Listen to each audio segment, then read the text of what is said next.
Malkangiri block सदर महकुमा तामसा ग्राम पंचायत अंतर्गत तांडपल्ली ग्राम चली ठाकुर पूजा अर्चना। तांडपल्ली गाँ लोके कहवा अनुसार पौराणिक जुगे अयोध्या राज्यर दशरथ राजा पुଅ रामचंद्र निज पत्नी और भाई लक्ष्मण को नहीं बनवास बाहरी। प्रभु रामचंद्र बन में बुली बुली आसी मालकानगिरी दंडका अरण्य पहुंची। यह दंडका अरण्य आसी बहुत दिन धरी रहा सह तामसा नदी स्नान करते। दंडका अरण्य प्रभु रामचंद्र अयोध्या राजा फेरिबा समय एक बड़ पत्थर उपर पाद धोते। फल पत्थर उपर प्रभु पाद चिन्ह रही देखा मिलता।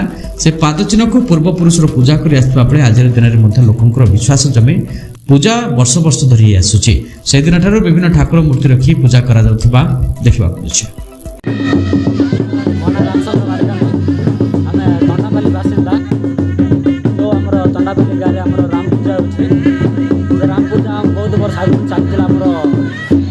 आदिपुरुष मैंने करुले कर बुली जाते करूनते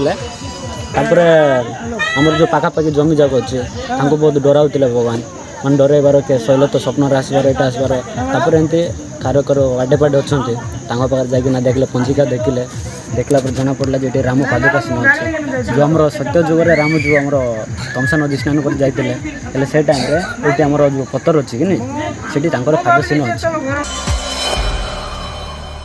प्राइम टाइम बुलेटिन पे नमस्कार।